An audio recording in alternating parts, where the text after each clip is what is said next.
Cross blast air circuit બ્રેકરની કામગીરી સમજાવો. તો સામાન્ય કામગીરી દરમિયાન ફિક્સ કોન્ટેક્ટ અને મૂવિંગ કોન્ટેક્ટ તમારા ક્લોઝ હોય છે, જેનાથી તેમાંથી નોર્મલ રેટેડ કરંટ જે છે કન્ટિન્યુઅસલી પસાર થતો રહે છે. એર રિઝર્વરમાંથી હાઈ પ્રેશર વાળી હવા જે સામાન્ય રીતે 20 થી 30 બારના પ્રેશર ઉપર હોય છે એ ચાર્જ હોય છે, પરંતુ હવાનો જે એરનો જે વાલ્વ છે આગળ કંટ્રોલિંગ વાલ્વ એ બંધ રહે છે. એના કારણે કોઈ પણ હવાનો બ્લાસ્ટ એ આર્ક ચેમ્બરમાં થતો નથી. આ તમારી નોર્મલ સ્થિતિ છે. હવે જ્યારે ફોલ્ટ સર્જાય છે ત્યારે તમારી ટ્રીપ કોઇલ એનર્જાઇઝ થાય છે, જેના કારણે રિલે તમારું સિગ્નલ મોકલે છે બ્રેકરને અને બ્રેકરનું ઓપરેટિંગ મિકેનિઝમ ઓપરેટ થાય છે, એટલે કે સંચાલન થાય છે. તે ટાઈમે મૂવિંગ કોન્ટેક્ટ જે છે તમારો ફિક્સ કોન્ટેક્ટથી અલગ થવાનું શરૂ કરે છે અને એટલે જ તેમની વચ્ચે એક ઇલેક્ટ્રિકલ આર્ક ઉત્પન્ન થાય છે. હવે જેમ જેમ આ તમારા કોન્ટેક્ટ ઓપન થાય છે તેમ તેમ તેમની વચ્ચે નાના જે આ ડિસ્ટન્સ છે એ વધતા વધતા આજુબાજુની હવાનું જે છે એ આયોનાઇઝ્ડ પાથના લીધે ત્યાં ઇલેક્ટ્રિકલ કરંટ વહેવાનું હજુ ચાલુ રાખવાની કોશિશ કરે છે, જેના લીધે એમની વચ્ચે એક આર્ક બને છે. આ આર્ક જે છે એ આર્ક ચેમ્બરમાં જ બંધ રહે છે અને નોઝલ અને આર્ક સ્પ્લિટર્સ તરફ આપણે તેને ગાઈડ કરેલો હોય છે. નીચેથી આ જ સમય દરમિયાન જે તમારું એર રિઝર્વોયર સિસ્ટમ હતો એનો વાલ્વ ઓપન થાય છે. જેમ જેમ મિકેનિકલ લિંકેજ તમારું આમ દૂર થતું જાય એમ તમારો વાલ્વ ઓપન થતો જાય છે, જે રિઝર્વોયરમાંથી તમારી હાઈ પ્રેશર વાળી હવાને નીચેથી દબાણ કરે છે આર્ક ચેમ્બરમાં.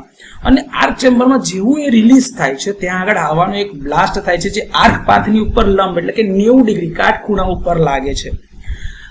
આ જે પ્રેશરાઇઝ હવા અંદર દાખલ થાય છે આર્ક ચેમ્બરની અંદરમાં, એના મુખ્ય 3 કારણ છે.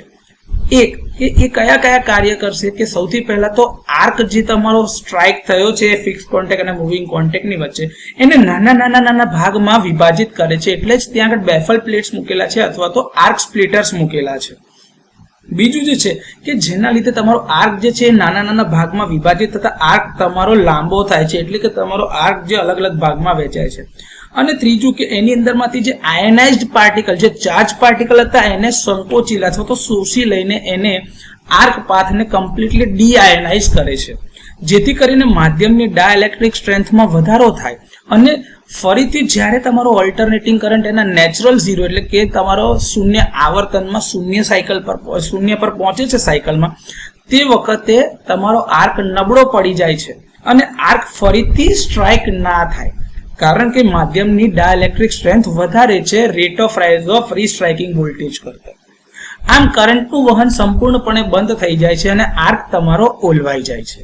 હવે એકવાર તમારો આ ફોલ્ટ દૂર થઈ જાય પછી એર વાલ્વ જે છે બંધ થઈ જાય છે અને કોન્ટેક્ટ જે છે એને મેન્યુઅલી અથવા તો ઓટોમેટિકલી ફરીથી આપણે બંધ કરી શકાય છે.